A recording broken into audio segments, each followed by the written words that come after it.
हरे कृष्णा प्रभु हरे जी, कृष्ण माता जी प्रभु, दंडवत दंडवत प्रणाम प्रभु। प्रणाम। हरे कृष्ण प्रभु जी, दंडवत प्रणाम। हरे कृष्णा माता जी। హరే కృష్ణ ప్రభుజీ దండవత్ ప్రణామాలు ప్రభుజీ చాలా हरे రోజుల कृष्ण తర్వాత प्रभु जी, వచ్చిన दंडवत प्रणाम।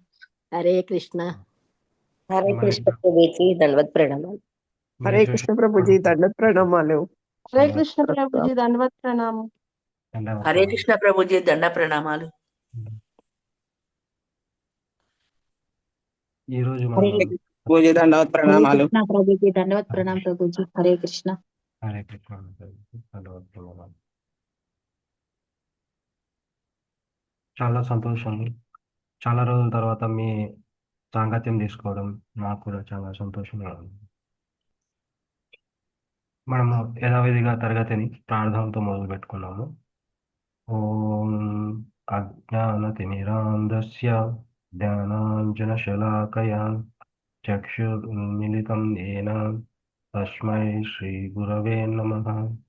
నమో విష్ణుపాదాయ కృష్ణప్రేష్ఠాయ భూతలే శ్రీమతే భక్తివేదాంత స్వామిన్నితి నామినే.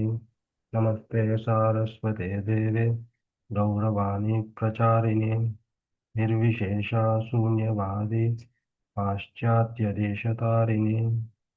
जय श्री कृष्ण चैतन्य प्रभु नित्यानंद श्री अद्वैत गदाधर श्रीवासादि गौर भक्त वृंद.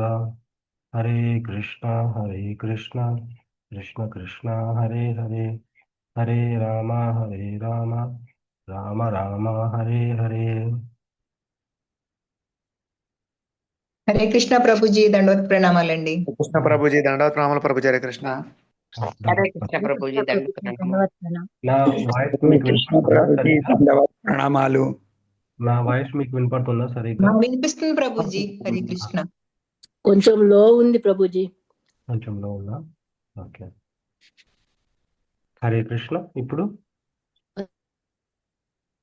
హరే కృష్ణ.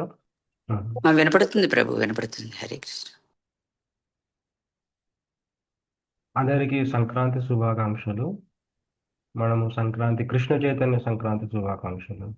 మనం కృష్ణ చైతన్యాన్ని ఇందులో సంక్రాంతి ఇదే ఏ ఏ పండగ అయినా కానీ ఇందులో ముఖ్యంగా మన కృష్ణ చైతన్యానికి సంబంధించిన విశేషం ఏంటంటే భీష్ముడు గొప్ప భక్తుడు, కృష్ణ భక్తుడు భీష్ముడు. ఆయన అంతర్ధానమైన ఉత్తరాయణ కాలంలో ఈ సంక్రాంతి సమయంలోనే మనకు అంతరార్థమయ్యారు. ఆయన కురుక్షేత్ర సమయం ఒక 6 నెలల పాటు అంపశయ్య మీద ఉండి తర్వాత ఉపదేశాలు చేసి భీష్ముడి ద్వారా మనం పాండవులకి ప్రత్యేకంగా యుధిష్ఠిర మహారాజుకు ఉపదేశాలు చేసి తర్వాత ఈ పుణ్యకాలంలోనే మనం భీష్మదేవుడు అంతర్ధానమైన సంఘటన మనం చూస్తాము. చాలా సంతోషం. ఈరోజు మనం చర్చించుకోయే అంశం ఏంటంటే ప్రకృతి, ఈశ్వరుడు, తర్వాత జీవుడు, వీరి మధ్య గల సంబంధం ఏంటి అనేది చర్చించుకోబోతున్నాను. నిన్న తరగతిలో కూడా ప్రభుజీ చర్చించుంటారు. ఈరోజు మళ్ళీ మనం కొన్ని శ్లోకాలు, తర్వాతి శ్లోకాలు తీసుకొని మనం చర్చించుకోబోతున్నాను. ఈరోజు చర్చించుకోబోయే శ్లోకం వచ్చేసి 7వ అధ్యాయము 6వ శ్లోకము 7వ శ్లోకము మనం చర్చించుకోబోతున్నాము. నేను ఒకసారి శ్లోకము దాని భావం చదువుతాను. చదివిన తర్వాత మనం వివరంలోకి వెళ్దాం. ఏతజ్జోనీని భూతాని సర్వాణి తధారయ అహం కృష్ణస్య జగతః ప్రభవత్ ప్రళయస్తదా. ఇది 6వ శ్లోకము, 7వ అధ్యాయంలోని 6వ శ్లోకము. సృష్టించబడిన జీవులన్నిటికీ ఈ 2 ప్రకృతులే మూలము. ఈ జగత్తులోని భౌతికమైన సమస్తానికి, ఆధ్యాత్మికమైన సమస్తానికి ఉత్పత్తి, వినాశనము 2 కూడా నేనేనని నిశ్చయంగా తెలుసుకోవలసింది. 7వ శ్లోకం చదువుతాను. మత్తపరతరం నాన్యత్ కించిదస్తి ధనంజయ మయి సర్వమిదం ప్రోక్తం సూత్రే మణిగణా ఇవ. ఓ ధనంజయ, నాకంటే శ్రేష్టమైన సత్యము లేనే లేదు. దారంలో ముత్యములు గుచ్చబడి ఉన్నట్లు సమస్తము నాపైనే ఆధారపడి ఉన్నది. ఈ 2 శ్లోకాలు మనం చర్చించుకొని అది మనం ఒక ప్రత్యేక కోణంలో చర్చించుకోబోతున్నాం. అంటే ఈశ్వరుడికి జీవుడికి ప్రకృతి గల సంబంధం ఏంటనేది చర్చించుకోబోతున్నాం.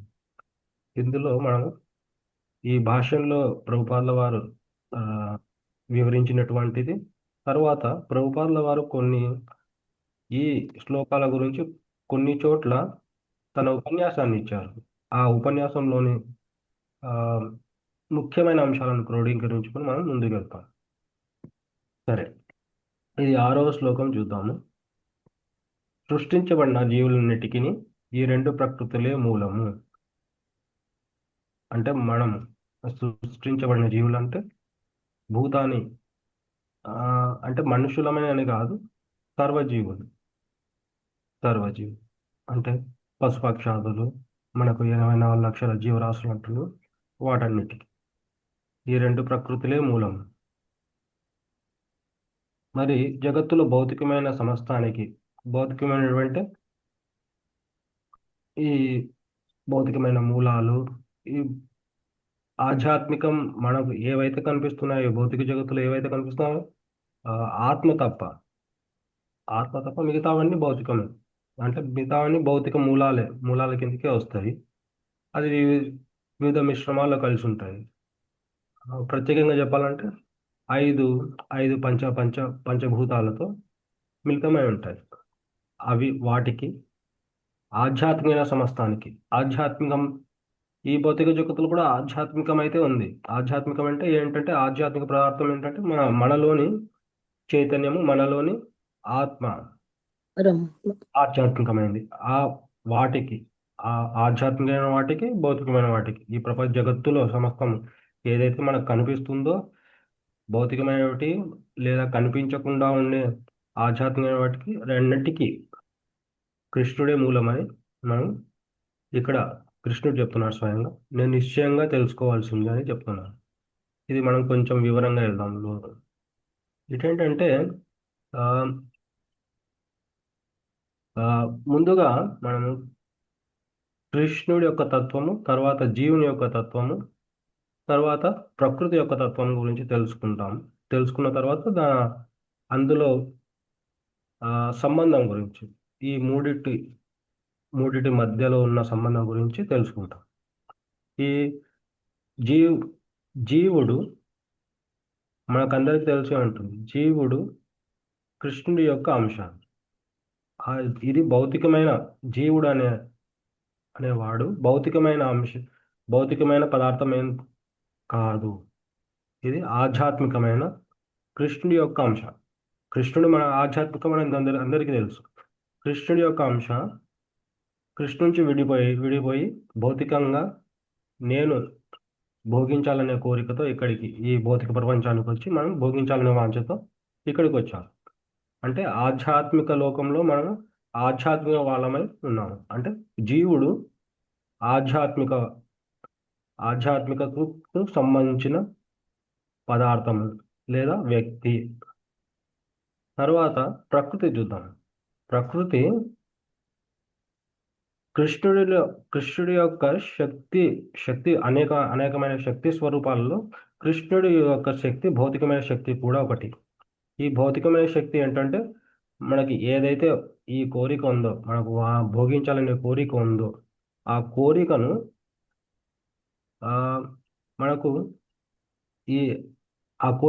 మనము వ్యక్తపరచడానికి మనకు ఒక వేదికను తయారు చేస్తుంది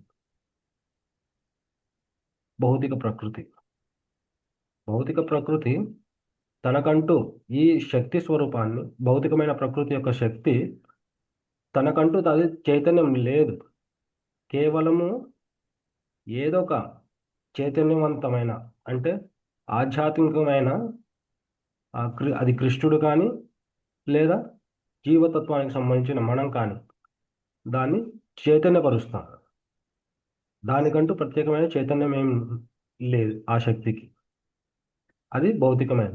అంటే ఇప్పుడు చూడండి, ఇప్పుడు ఉదాహరణకు చూడండి, ఈ భౌతికమైన మూలాలు ఉన్నాయి కదా, పంచభూతాలే తీసుకోండి. పంచభూతాలు నీరు, గాలి, అగ్ని, ఇవన్నీ పంచభూతాలు.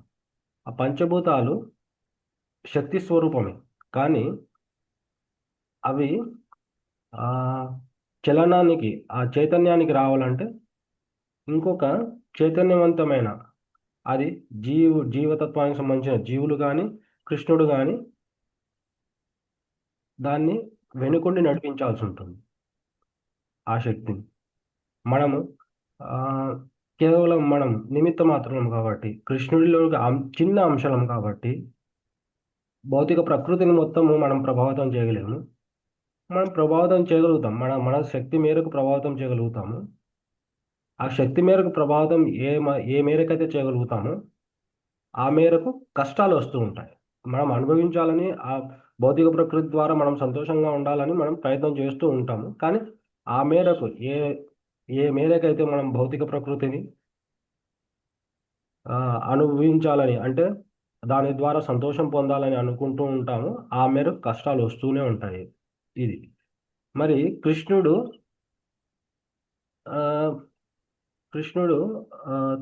ఆయన సర్వాంతర్యామి, తర్వాత వీటన్నిటికీ మూలం కాబట్టి కృష్ణుడి ద్వారానే ఇవన్నీ కృష్ణుడి యొక్క ఆధీనంలో ఉంటూ ఉంటాయి. ఈ భౌతిక శక్తి ఎలాగైతే మనము సృష్టి ఆరంభంలో ఈ భౌతిక శక్తి మహత్తత్వ ప్రధానము అది చలనం లేని స్థితిలో ఉంటుంది. కృష్ణుడి యొక్క చూపు ద్వారా, కృష్ణుడి యొక్క కేవలం అది సంయోగం అంటారు, కానీ కృష్ణుడి యొక్క చూపు ద్వారా ఈ భౌతిక ప్రకృతి, చలనం లేని భౌతిక ప్రకృతి ఏదైతే మహత్తత్వం ఉంటుందో అది చలనానికి వస్తుంది. తర్వాత దాని ద్వారా భౌతికమైన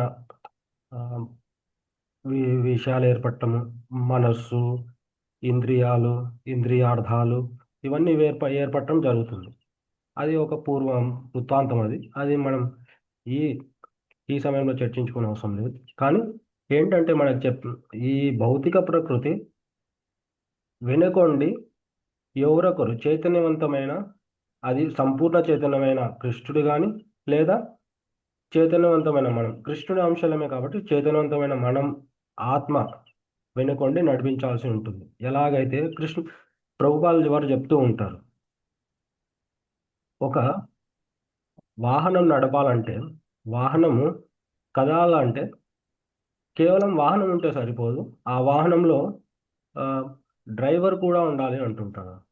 డ్రైవర్ కూడా అంటే డ్రైవర్ సీట్లో ఏంటంటే అది చైతన్యవంతమైన మన ఆత్మ కానీ, లేదా కృష్ణుడు కానీ. కాబట్టి ఈ భౌతిక ప్రకృతి వచ్చేసి కేవలం వాహకం మాత్రమే. మనము మన కోరికలను తీర్చడానికి కేవలం, అంటే మన భ్రమ అది తీర్చడానికి వచ్చిన వేదిక మాత్రమే, కృష్ణుడు ఇచ్చిన వేదిక మాత్రమే అని మనం తెలుసుకోవాలి. ఇక్కడ జీవుడు మరి కృష్ణుడి అంశలమే అంటున్నాము. కృష్ణుడి అంశలమే అయినప్పటికీ మనం ఆ భౌతిక ప్రకృతిని నియంత్రించలేము. మనం ఆధ్యాత్మిక శక్తి, ఆత్మ అనేది ఆధ్యాత్మిక శక్తికి సంబంధించినది. కానీ భౌతిక ప్రకృతి ఆధ్యాత్మిక శక్తి కంటే తక్కువైనది. కానీ ఆధ్యాత్మిక శక్తిని మనము నియంత్రించలేము. ఎందుకంటే ఇది అచింత్య భేదతత్వము ఏదైతే మనకు చైతన్య మహాప్రభుల వారు ఇచ్చారో, అంటే కృష్ణుడు మనము జీవతత్వానికి సంబంధించిన మనము జీవులము ఇద్దరము పరిమాణాత్మకంగా ఒకటి కాదు, గుణాత్మకంగా ఒకటి. గుణాలు తండ్రి ఏవైతే గుణాలు ఉంటాయో అవి పిల్లలకు కూడా వస్తాయి. అలానే కృష్ణుడికి ఏవైతే గుణాలు ఉన్నాయో అవి మనలో ఉన్నాయి, కానీ పరిమాణాత్మకంగా ఒకటి కాదు. ఆయన విభుడు, మనం అణువులం. కాబట్టి అందుకే మనము నియంత్రించలేము, ఆ భౌతిక ప్రకృతిని నియంత్రించలేము. కొన్నిసార్లు భౌతిక ప్రకృతిని నియంత్రించినప్పటికీ అని మన అహోప ఆ, ఆ, కానీ నియంత్రించినప్పటికీ కొన్నిసార్లు అందులో చిక్కుకుంటూ ఉంటాం. పూర్తి నియంత్రణ అయితే ఉండదు మనకు జీవులకి. అది మనం ఈ వ్యత్యాసాన్ని మనం గమనించాలి. ఒకవేళ నియంత్రించాలనుకుంటే అది మళ్ళీ కర్మబంధనంలో చిక్కుకుంటుంది. ఈ మూడు యొక్క ఈ మూడిటి మధ్య సంబంధం ఏంటంటే చూడండి, ఇక్కడ భౌతిక ప్రకృతి మనము అనుకూలం కృష్ణుడిలో చిన్న అంశం కాబట్టి, మనం విడిపోయిన అంశం కాబట్టి, మనం నియంత్రించినప్పటికీ కొన్నిసార్లు మనం నియంత్రించి భోగించాలని చూసినప్పటికీ మనం అందులో చిక్కుకొని కష్టాలు అనుభవిస్తూ ఉంటాము. తరువాత కృష్ణుడికి మనకు గల సంబంధం, కృష్ణుడికి మనకు గల సంబంధం ఏంటంటే కృష్ణుడు పరిపూర్ణమైన వాడు, అందులోని మన అంశలమే మనం. ఇది మనం తెలుసుకోవాల్సిన ఈ సంబంధాన్ని మనం తెలుసుకోవాల్సిన. ఇది మరి ఎలా తెలుస్తుంది? ఇది కృష్ణుడి యొక్క మా అంశలము, తర్వాత కృష్ణ ప్రత్యేకంగా మనము తెలుసుకోవాల్సింది ఏంటంటే కృష్ణుడి యొక్క సేవకులం అని తెలుసుకోవాలి. కృష్ణుడి యొక్క అంశలమే. ఇంకా మనం లోతుగా వెళ్తే కృష్ణుడి యొక్క సేవకులుగా మనం గుర్తుంచుకోవాలి. ఈ కృష్ణ సేవకులం అని మనకి ఎలా అర్థమవుతుంది? ఇప్పుడైతే మనం భోగించాలని మనము ఈ లోకానికి వచ్చాము, ఇక్కడ భోగించాలని ప్రయత్నం చేస్తూ ఉన్నాము. అది కృష్ణ చైతన్యం ద్వారానే మనకు అర్థమవుతుంది. కృష్ణుడి యొక్క సంబంధము, కృష్ణుడికి మనకు గల సంబంధము కృష్ణ చైతన్యం ద్వారానే అర్థమవుతుంది.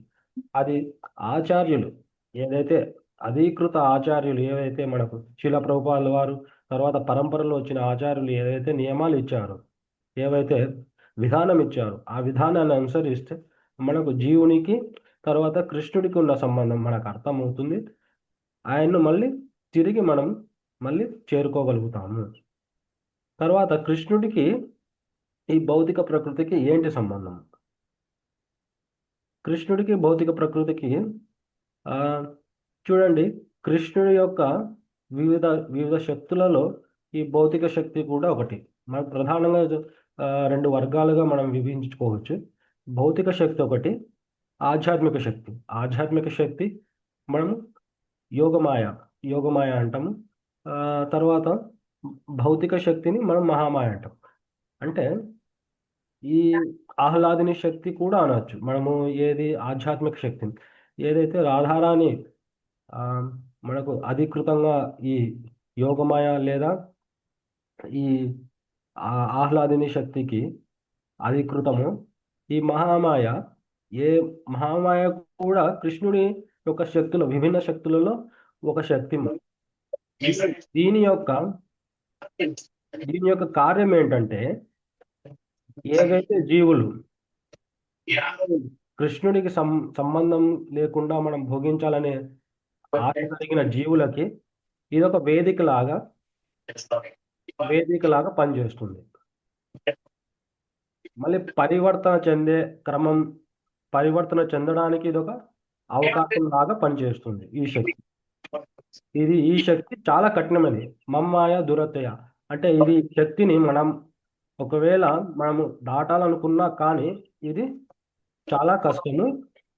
ఎందుకంటే కృష్ణుడి యొక్క శక్తి అంటే స్వయంగా కృష్ణుడిని మళ్ళీ మనం దాటాలనుకుంటే మన స్వంత ప్రయత్నాలు కూడా మనం సరిపోవు. కేవలము కృష్ణుడు ఇచ్చిన పద్ధతి, కృష్ణుడు ఇచ్చిన విధానంలో, ఏదైతే కృష్ణుడు ద్వారా వచ్చిన విధానము, ఆచార్యుల ద్వారా మనకు వచ్చిన విధానము పాటిస్తే ఈ శక్తిని, భౌతికమైన శక్తిని మనం దాటచ్చు.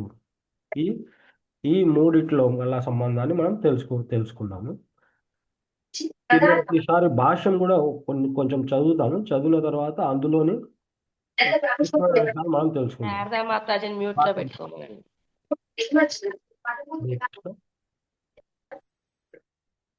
స్థితిని కలిగి భాష్యం చూడండి. 6వ శ్లోకానికి భాష్యం. స్థితిని కలిగి ఉన్నట్టు ప్రతిదీ భౌతిక పదార్థము ఆత్మ యొక్క ఫలమే. ఆత్మ సృష్టికి మూలక్షేత్రము కాగా భౌతిక పదార్థము ఆత్మచే సృష్టించబడింది. ఆత్మ భౌతిక పదార్థ వృద్ధిలోని ఒకానొక స్థితిలో ఇది సరళ భాషా గ్రంథము.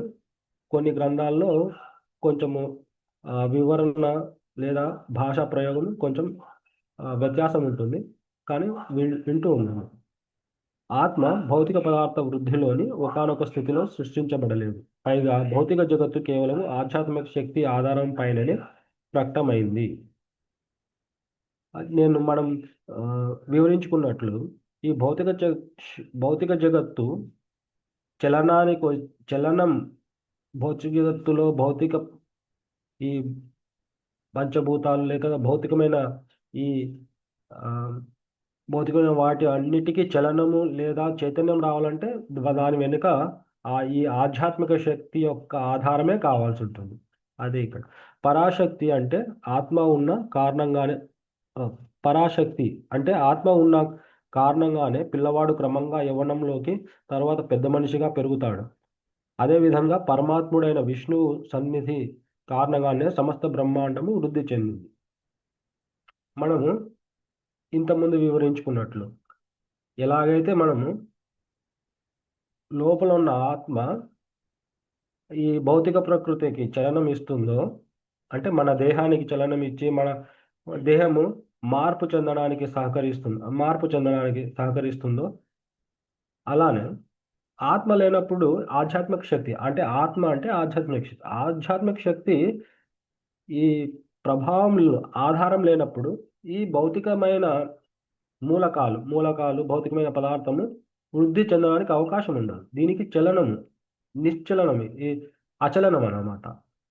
కాబట్టి ఎలాగైతే ఇక్కడ ఉదాహరణ ఇస్తున్నారు, ఎలాగైతే పిల్లవాడు మళ్ళీ యవ్వన స్థితిలో ముసలితనానికి ఎలా అయితే వస్తూ ఉంటారో, ఈ ఇదంతా భౌతికమే కదా, భౌతిక మూలకాలతో తయారైన శరీరం ఇది. ఈ శరీరానికి వృద్ధి చెందడము, ఇవన్నీ మార్పులు రావటానికి ఆధారం వచ్చేసి మనలోని ఆత్మ ఆధ్యాత్మిక శక్తి. అలానే ఈ బ్రహ్మాండం మొత్తం మనం ఇంతకుముందు చర్చించుకున్నట్లు మహత్తత్వము అచలన స్థితిలో ఉంటుంది. కేవలము ఈ మహావిష్ణువు రూపంలో ఉన్న కృష్ణుడు ఈ మహాతత్వంని చలన స్థితిలోకి, తన చూపు ద్వారా చలన స్థితిలోకి తెచ్చి తర్వాత ఈ సృష్టి యొక్క మూలకాలు, తర్వాత కావాల్సిన 24 అంశాలతో ఉన్నాయి అవన్నీ మూలకాలు, తర్వాత ఇంద్రియార్థాలు ఇవన్నీ ఇస్తారు, దాని నుంచి వస్తాయి. అలానే ఇక్కడ కూడా అదే చెప్తున్నారు, విష్ణువు యొక్క సన్నిధి కారణంగానే సమస్త బ్రహ్మాండం వృద్ధి చెందింది. అందుకే ఆత్మ భౌతిక పదార్థము ఆదిలో 2 భగవత్ శక్తులు. ఇక్కడ అంటే మనము ఆత్మ అంటే జీవులము భౌతిక పదార్థం ప్రకృతి, ఈ 2 భగవత్ శక్తులే. అవి 2 కలిసే ఈ బ్రహ్మాండమైన విశ్వరూపం ప్రకటమవుతుంది. కనుకనే భగవంతుడు సమస్తానికి మూల కారణం. ఏంటంటే మనకు తాత్కాలికమైన కారణాలు కనపడుతూ ఉంటాయి. మనకి ఇప్పుడు నామమాత్రపు శాస్త్రజ్ఞులే తీసుకోండి. నామమాత్ర శాస్త్రజ్ఞులు ఏం చెప్తూ ఉంటారు, ఈ బ్రహ్మాండాన్ని చూసి ఈ బ్రహ్మాండానికి ఇంకొక మూలకము ఆ మూలకం నుంచి వచ్చిందే, లేదా ఇవన్నీ తాత్కాలికమైన కారణాలు. ఆ తాత్కాలికమైన కారణాలను పట్టుకొని దాని శోధన చేస్తూ వెళ్తూ ఉంటే మళ్ళీ మూల కారణం వచ్చేసి ఈ భగవంతుడే, కృష్ణుడే. ఎలాగైతే చూడండి, ఒక వాహనం తయారవ్వడానికి రబ్బరు లేదా ఇతర మూలకాలు కావాల్సి ఉంటుంది, భౌతికమైన మూలకాలు కావాల్సి ఉంటుంది. భౌతికమైన మూలకాలు ఏంటంటారు, భూమి ఇచ్చిందంటారు. భూమి ద్వారా లభించినవి, అది కారణం, అది తాత్కాలికమైన కారణం. కానీ ఈ భూమిని సృష్టించిన లేదా ఈ సమస్తాన్ని సృష్టించిన మళ్ళీ కారణం ఎవరు? కారణం మళ్ళీ కృష్ణుడు. కాబట్టి ఇక్కడ కూడా అదే విశ్వరూపం ప్రకటన, కనుకనే భగవంతుడు సమస్తానికి మూల కారణము. మనం అది గుర్తుంచుకోవాలి. సూక్ష్మ అంశం. మనము ఈ నామమాత్రపు ఆధ్యాత్మికవేత్తలు లేదా ఈ శాస్త్రజ్ఞులు మిడిమిడి జ్ఞానం కలిగిన శాస్త్రజ్ఞులు ఏంటంటే ఆ, దేవుడు ఎక్కడున్నాడు, కేవలము అదొక శక్తి శక్తి శక్తి యొక్క ఆ, వివిధ రూపాలు తీసుకుంటుంది. ఆ శక్తి కారణం మళ్ళీ కారణం ఏంటంటే మళ్ళీ ఎవరు ఏమీ చెప్పలేరు. కాబట్టి ఈ భగవంతుడు అనేది భ- భగవంతుణ్ణి వారు గుర్తించలేరు. తాత్కాలిక కారణాలను వెతుకుతూ కేవలము వీటి ద్వారానే మనకు ఇది వస్తుంది, లేదా ఇది ఈ రూపాంతరం వీటి ద్వారానే అని తాత్కాలిక కారణాలు చెప్తారు, కానీ అందుకు మూల కారణం మళ్ళీ భగవంతుడని గుర్తించలేరు. సూక్ష్మాంశ అంటే జీవుడు పెద్ద భగవంతుని సూక్ష్మాంశ అంటే జీవుడు పెద్ద భవంతికి, పెద్ద కర్మాగారానికి లేదా పెద్ద నగరానికి కారణమైన పెద్ద విశ్వానికి కారణం కాలేడు. పెద్ద విశ్వానికి కారణం పెద్ద ఆత్మ అంటే పరమాత్మ. దేవదేవుడైన శ్రీకృష్ణుడు పెద్ద చిన్న ఆత్మల రెండిటికి కారణము.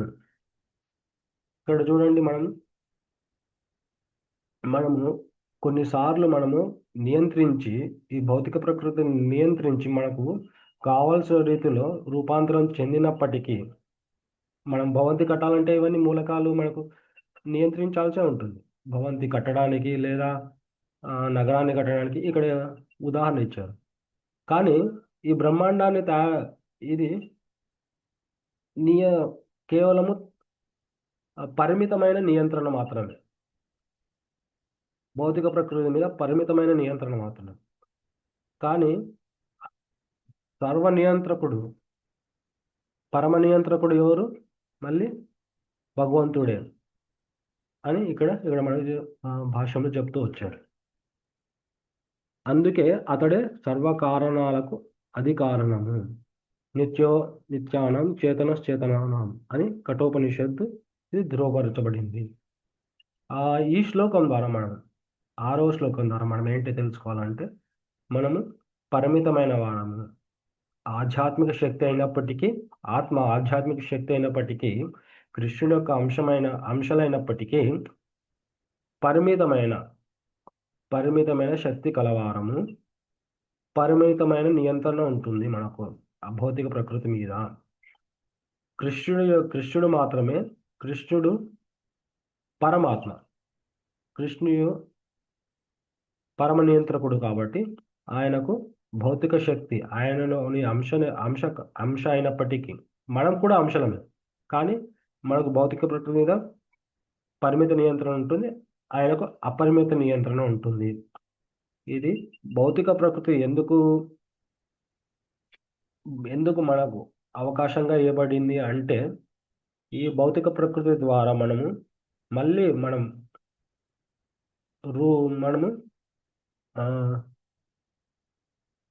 పరివర్తన చెంది కృష్ణుడికి మనము వ్యతిరేక ధోరణిలో మనం ఉన్నాం. కృష్ణుడికి స్వతంత్రంగా మనం భోగించాలనే ప్రయత్నం చేస్తూ వచ్చాం. ఆలోచన వచ్చి ఇక్కడికి రావడానికి కారణమే అది. ఆ పరివర్తన చెందడానికి ఈ భౌతిక ప్రకృతి ద్వారా ఒక అవకాశాన్ని ఇవ్వబడింది. ఇది ఈ మూడిట్లో గల సంబంధం.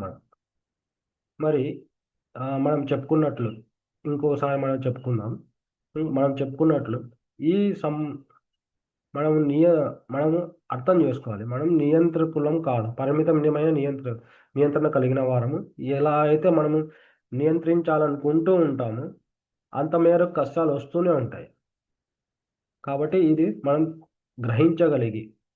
ఈ సంబంధాన్ని గ్రహించగలిగి, భౌతిక ప్రకృతి మనకు గల సంబంధాన్ని గ్రహించగలిగి మనం కృష్ణుడికి మనకు గల సంబంధాన్ని వృద్ధి చేసుకోవాలి. ఆ వృద్ధి చేసుకునే విధానము ఎలా అయితే కృష్ణుడే ఇవ్వగలుగుతాడు. మళ్ళీ మమ మాయా దురత్యయ అన్నాం కదా, ఈ శక్తిని ఎవరు దాటలేరు. కృష్ణుడి ద్వారా ఆచార్యుల ద్వారా, పరంపరలో వచ్చిన ఆచార్యుల ద్వారా, కృష్ణుడి ద్వారా వచ్చిన విధానం ద్వారానే మనము మళ్ళీ ఈ మాయను దాటి కృష్ణుణ్ణి మన సహజ స్థితిలోకి మనం చేరగలుగుతాము. మన సహజ స్థితి ఏంటంటే మనం కృష్ణ సేవకులము. కృష్ణుడిని సేవిస్తూ మనము ఆనందాన్ని అనుభవించాల్సిన వారము. ఆ స్థితికి మనము చేరుకుంటాం. అది సహజ స్థితి మనకు. ఇప్పుడు ఎలాగైతే ఒక చేప ఈ ఉదాహరణ చాలా చాలా మటుకు అన్ని సందర్భాల్లో మనం వివరిస్తూనే ఉంటారు. చేప పిల్ల సముద్రంలో ఉంటేనే అది దాని సహజ స్థితి. సముద్రంలో లేకుండా దానికి ఎన్ని ఆ, ఎన్ని అయినా ఇవ్వండి, ఒక బంగారు పంజరము లేదా ఇంకా ఎన్ని వసతులు ఇవ్వండి, దానికి దానికి సరిపోవు. ఎందుకంటే అది అసహజ స్థితి దానికి. కాబట్టి సహజ స్థితి మనం కూడా ఆత్మలమైన మన ఆత్మస్వరూపులమైన మనం కొన్నిసార్లు మనం కూడా ఆ, లేదు మేము మనుషులము, లేదు మేము అంటే ఒక కుక్క అనుకుంటుంది, నేను ఒక కుక్కని. కానీ కుక్కలో ఉన్న ఆత్మ కూడా ఆత్మస్వరూపమే, కానీ దానికి తదాత్మ్యం చెందుతూ ఉంటుంది.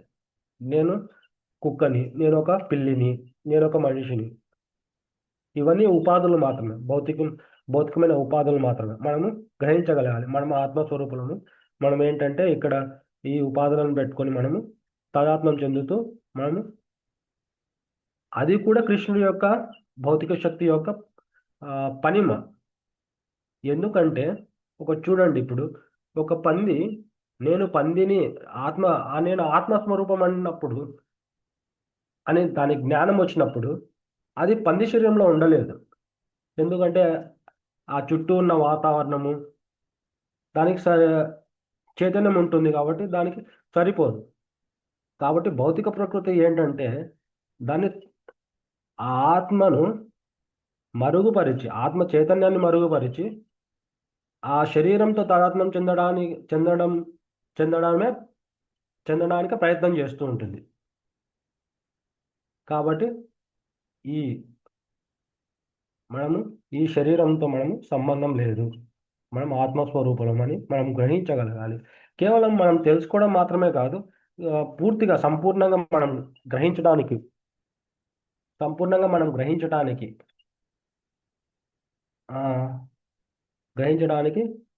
కృష్ణ చైతన్యవంతులైన భక్తుల ద్వారా మాత్రమే మనకు ఇది సాధ్యమవుతుంది. మనం తెలుసుకోగలుగుతాము, అయ్యా ఆత్మ ఉంది. ఇది ఏంటంటే కృష్ణుడు చెప్పినట్లు ఒక పిల్లవాడు, తర్వాత యవ్వనము, తర్వాత ముసలితనము ఇలా వస్తూ ఉన్నాయి, శరీరానికి ఇలా వస్తున్నాయి. కాబట్టి మనము శరీరం కాదు, మనము ఆత్మ అని తెలుసుకోగలుగుతాము.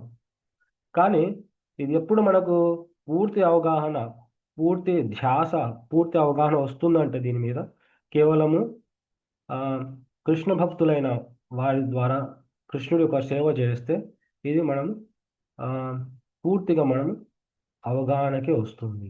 లేదంటే కేవలం నామమాత్రంగా మనము పుస్తక పఠనం ద్వారా మనం ఏదైతే తెలుసుకుంటామో అలానే అయిపోతుంది. అలా అయినా కానీ ఉపయోగం ఉండదు. అది కేవలం మనం తెలుసుకున్నాం కదా ఈ కృష్ణ సంబంధాన్ని, ఈ సంబంధం కృష్ణుడి యొక్క సంబంధం, మనతో కృష్ణుడి యొక్క సంబంధము ఎలా వృద్ధి చేసుకోవాలో మనం తెలుసుకున్నాం. సరే, 7వ శ్లోకం చూద్దాం. 7వ శ్లోకం భాష్యం చూద్దాం. పరతత్వము సాకారము లేక నిరాకారం అనే విషయం మీద ఒక సామాన్య వివాదం ఉన్నది. భగవద్గీతకు సంబంధించినంత వరకు పరతత్వము దేవదేవుడై శ్రీకృష్ణుడే. అది అడడుగునా ధృవపరచబడుతుంది. ముఖ్యంగా ఈ శ్లోకంలో పరతత్వము పరమపురుషుడి అని నొక్కి చెప్పబడింది. భగవంతుడు పరతత్వం అనే విషయాన్ని బ్రహ్మ సంహిత కూడా రూఢిగా చెప్పింది. ఈశ్వర పరమ కృష్ణ సచ్చిదానంద విగ్రహ ఆదిదేవుడు, సకలానంద నిధి అయిన గోవిందుడు, పూర్ణానంద జ్ఞాన సత్య స్వరూపము అయినట్టి శ్రీకృష్ణ భగవానుడు పరతత్వము. ఈ ప్రమాణాలన్నీ పరతత్వము సకారణకారుడైన పరమ పురుషుణ్ణి అనడంలో ఎటువంటి సందేహానికి తావివ్వదు. అయినా నిరాకారవాది శ్వేతాశ్వతరోపనిషత్లో చెప్పబడిన వేదవాక్కు బలం మీద వాదం చేస్తాడు.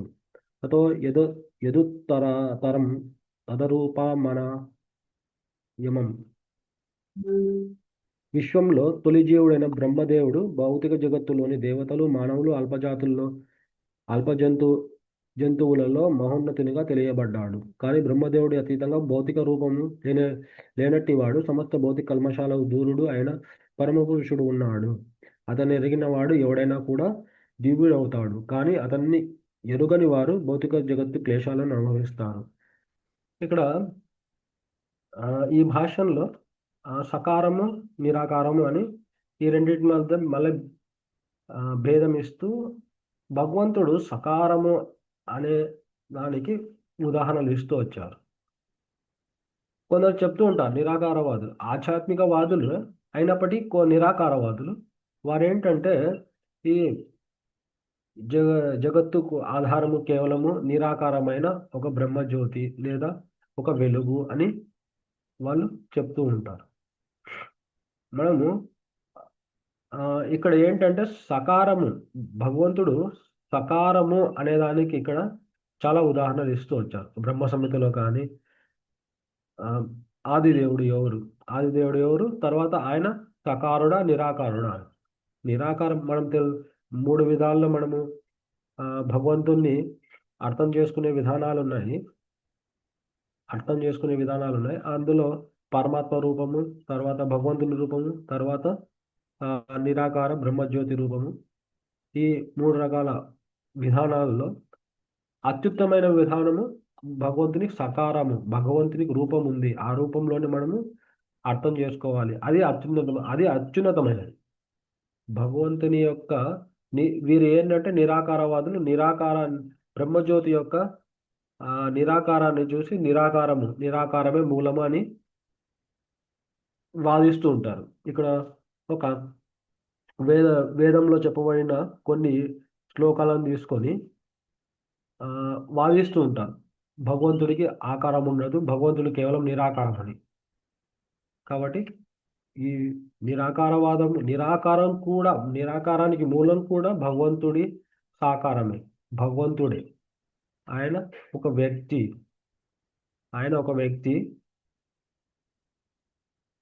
కానీ వ్యక్తి అన్నప్పుడు ఇక్కడ మళ్ళీ చెప్తూ వచ్చారు, సమస్త భౌతిక కల్మషాలకు దూరుడు, భౌతిక రూపము లేనట్టి వాడు. భౌతిక రూపము అంటే మనలాంటి శరీరము చూస్తున్నప్పుడు మనలాంటి శరీరము అనిపిస్తున్నప్పటికీ కానీ అది భౌతిక రూపం కాదు. భౌతిక రూపం లేనివాడు భౌతిక కల్మషాలకు దూరం. భౌతిక కల్మషాలు అంటే ఈ భౌతిక జగత్తులో మనం ఎరుక్కొని ఈ త్రిగుణాలకు లోబడి మనము ఏవైతే కష్టాలు అనుభవిస్తున్నామో వీటన్నిటికీ అతీతుడు. అలాంటి పరమ పురుషుడు ఉన్నాడు. ఆ పరమ పురుషుడు సాకార రూపము అని ఇక్కడ చెప్తూ వచ్చాడు. నిరాకారవాది అరూపం అనే పదాన్ని ఎక్కువగా నొక్కి చెప్తాడు, కానీ అరూపం నిరాకారం కాదు. పైన చెప్పబడిన బ్రహ్మ శ్లోకంలో వర్ణించినట్టుగా అది నిత్యత్వము, ఆనందము, జ్ఞానంతో నిండిన దివ్య రూపాన్ని సూచిస్తుంది. శ్వేతాశ్వతరోపనిషత్తులోని ఇతర శ్లోకాలు దీనిని ఈ క్రింది విధంగా నిరూపిస్తున్నాయి. వేదాహమేతం పురుషం మహాంతం ఆదిత్యవర్ణం తమసఃపరస్తాత్ తమేవ విద్వామృతమేతి నాణ్య వంద విద్యతే నయన. ఇటేంటంటే పురుష సూక్తం అనే ఉంది. ఇది పురుష సూక్తంలోని ఒక శ్లోకం, ఒక పాదం అన్నమాట. చూడండి, పురుష సూక్తము ఏంటంటే అందులో నిరాకారానికి అందులో ఒకవేళ అర్థం చేసుకుంటే కనుక అది నిరాకారానికి దారి తీస్తుంది. అంటే అందులో చెప్పిన విషయాలన్నీ ఈ భౌతిక బ్రహ్మాండము ఒక పురుషుడితో పోలుస్తూ అది వివరిస్తూ వచ్చారు.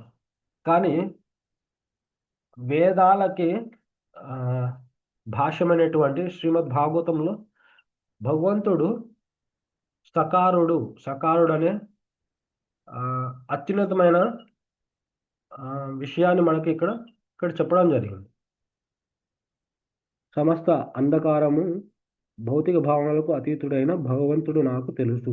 కేవలం అతన్ని ఎరిగినవాడు జన్మ మృత్యు బంధాలను దాతాడు. ఆ పరమ పురుషుని గురించిన ఈ జ్ఞానం కంటే ముక్తికి వేరొక మార్గం లేదు. పరమ పురుషుని కంటే ఉన్నతమైన సత్యము వేరొకటి లేదు. ఎందుకంటే అతడే సర్వోత్కృష్టుడు. అతడే అత్యంత సూక్ష్మమైన దానికంటే సూక్ష్మమైనవాడు, అత్యంత గొప్ప దానికంటే గొప్పవాడు. అతడు నిశ్శబ్దంగా ఉండే చెట్టులాగా నిలిచి ఉంటాడు. ఆధ్యాత్మిక ఆకాశాన్ని ప్రకాశింపజేస్తాడు. చెట్టు తన వేళ్లను వ్యాపింపజేసినట్టు తన విస్తారమైన శక్తులను వ్యాపింపజేస్తాడు. భౌతికము, ఆధ్యాత్మికం అనే పలు రకాల శక్తుల ద్వారా సర్వవ్యాప్తి అయి ఉండే భగవంతుడు పరతత్వమని ఈ శ్లోకాల నుండి సారాంశ పరుచవచ్చును. ఇంకటేంటంటే ఇంకొక ఉదాహరణ ఇస్తూ వచ్చారు. సూత్రే మణిగణ ఇవ అంటే ఈ ముత్యాలు పూసలు అల్లితే మనకు అందులోని దారం కనపడదు. కానీ దారం ఆధారం లేని ఆ ముత్యాలు ఆ దండలో నిలబడం, మాలలో నిలబడం. కానీ బయటికి మాత్రం ఆ దారం ఆధారంగా మనకు కనపడదు. కానీ సూక్ష్మంగా మనకు ఆ ఆధారం లేనిదే, ఆ దారం ఆధారం లేనిదే ఈ దండ కూర్చడానికి వీలు పడదు. కాబట్టి మనం ఈ భౌతిక జగత్తు ఏవైతే మనం చూస్తున్నామో, బ్రహ్మాండమైన విశ్వంలో అనేక అనేక అనేక వింతలు ఇవన్నీ ఏవైతే గమనిస్తున్నామో, భౌతిక జగత్తు, భౌతిక మూలాలు, ఇంకా కొంచెం మనము ఈ ఇటీవల జరిగిన సంఘటన చేసుకుంటే ఖగోళంలో 3A అట్లాస్ అని ఒక చిన్న తోకచుక్క వచ్చింది. మనకు తెలుసు, చాలా మందికి తెలిసే ఉంటుంది. ఇది భూమికి దగ్గరగా వచ్చింది డిసెంబర్ 19వ తారీఖు, తర్వాత వెళ్ళిపోయింది. శాస్త్రజ్ఞులు దాన్ని అంచనా వేయడానికి చాలా కష్టపడ్డారు.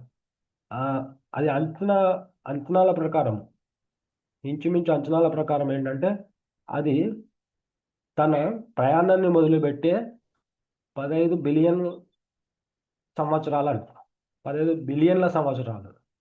చూడండి, ఎక్కడో మన సౌర కుటుంబంలో కాకుండా ఎక్కడో విశ్వంలో ఎక్కడో అది ఒక తోకచుక్కలాగా పుట్టి ప్రయాణం చేస్తూ ఇక్కడికి వచ్చింది. అది ప్రయాణం చేసిన సమయం ఏంటంటే 15 బిలియన్ సంవత్సరాలు. ఒక తోకచుక్కనే అర్థం చేసుకోలేకపోతే ఈ బ్రహ్మాండమైన విశ్వంలో చాలా చాలా వింతలు ఉన్నాయి. మనకు తెలియని విషయాలు చాలా ఉన్నాయి. ఆ విషయాల మూలం ఏంటి అని మనం ఎలా అర్థం చేసుకోగలము? మన పరిమితమైన జ్ఞానంతో ఎలాగైతే ఇక్కడ చెప్తున్నారో మనం చూస్తున్నాము, ఈ విశ్వం చూస్తున్నాము. ఇక్కడ చెప్పినట్లు ఆ మాలలో ఉన్న ముత్యాలు చూస్తూ ఉంటాం. కానీ ముత్యాలకు ఆధారమైన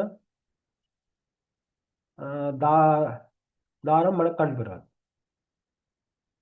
అలానే ఈ బ్రహ్మాండానికి, భౌతిక జగత్తుకు ఆధారమైన తర్వాత ఈ ఆధ్యాత్మిక శక్తికి అంటే ఆత్మలకు, పరిమితమైన మన ఆత్మలకు ఆధారము కృష్ణుడే అని మనం గ్రహించగలగాలి. అదే ఇక్కడ మనం తెలుసుకోవాల్సిన విషయం.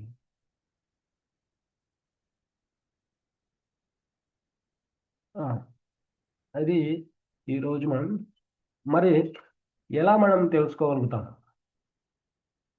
తెలుసుకోగలుగుతాము? కేవలము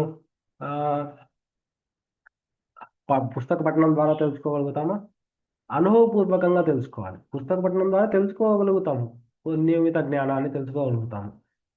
కానీ అనుభవపూర్వకంగా తెలుసుకోవాల్సిన విషయం ఎలా మనం తెలుసుకోగలుగుతామంటే అది కేవలము కృష్ణుడి యొక్క సేవకుల ద్వారా, కృష్ణుడి యొక్క భక్తుల ద్వారా మనం వాళ్ళని అనుసరిస్తూ కృష్ణుడి యొక్క సేవను చేస్తే మనం అనుభవపూర్వకంగా తెలుసుకోగలుగుతాము. ఆ కృష్ణ సంబంధాన్ని వృద్ధి చేసుకోగలుగుతాము. అదే మనకు కృష్ణ చైతన్యంలో మనకు ప్రసాదించింది. ప్రభుపాదుల వారు, తర్వాత కృష్ణ చైతన్యులు, వారి పరంపరలో వచ్చిన ఆచార్యులందరూ మనకు ప్రసాదించింది సరళమైనది. మళ్ళీ ఇదేదో కష్టమైన విషయం కాదు. ఒక తోకచుక్కను కనుక్కోవడానికి ఈ నామమాత్రం శాస్త్రజ్ఞులు లేదా ఆధ్యాత్మికవేత్తలు చాలా చాలా ప్రయత్నాలు చేశారు. అందులో కనుక్కున్న విషయం ఏంటంటే అది ప్రయాణం చేస్తూ వచ్చిన సమయం ఏంటంటే 15 బిలియన్ సంవత్సరాలని. ఆ విషయాన్ని కనుక్కోవడానికే వాళ్ళ తల ప్రాణం తొక్కొచ్చింది. అలాంటిది మన మరి ఈ కృష్ణుడి యొక్క సంబంధాన్ని వృద్ధి చేసుకోవడం చాలా కష్టమేమో అనుకోవచ్చు, కానీ లేదు, ఇది సరళమైన విధానము. మనకు చాలా సరళంగా ఇచ్చాడు, చాలా సరళంగా. ఆచార్యులు ముఖ్యంగా ప్రభుపాదుల వారు ఇచ్చిన నియమాలను, విధానాన్ని అనుసరిస్తూ కృష్ణుడి యొక్క మంత్రాన్ని, కృష్ణ జపాన్ని మనం నిత్యం చేస్తూ ఉంటే మనం కృష్ణ సంబంధాన్ని వృద్ధి చేసుకోగలుగుతాము. కృష్ణ సంబంధాన్ని వృద్ధి చేసుకుంటేనే మన సహజ స్థితికి రాగలిగి మనం కృష్ణధామానికి చేరగలుగుతాము.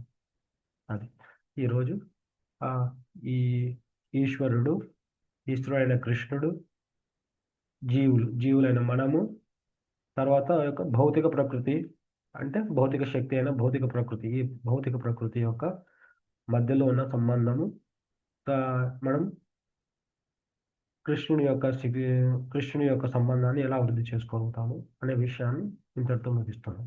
హరే కృష్ణ. హరే కృష్ణ ప్రభుజీ, దండవత్ ప్రణామాలండి. ధన్యవాదాలు ప్రభుజీ. హరే కృష్ణ ప్రభుజీ దండవత్ ప్రణామాలు. హరే కృష్ణ ప్రభుజీ దండవత్ ప్రణామాలు. హరే కృష్ణ ప్రభుజీ దండవత్ ప్రణామం. హరే కృష్ణ ప్రభుజీ, ప్రణామాలు. దండవత్ ప్రణామాలు. ధన్యవాదాలు హరే ప్రభుజీ. కృష్ణ చాలా ప్రభుజీ రోజులైంది దండ మీ సాంగత్యం. హరే కృష్ణ. హరే కృష్ణ ప్రభుజీ. దండవత్ ప్రణామం. హరే కృష్ణ ప్రభుజీ ప్రణామాలు. ధన్యవాదాలు ప్రభు. హరే కృష్ణ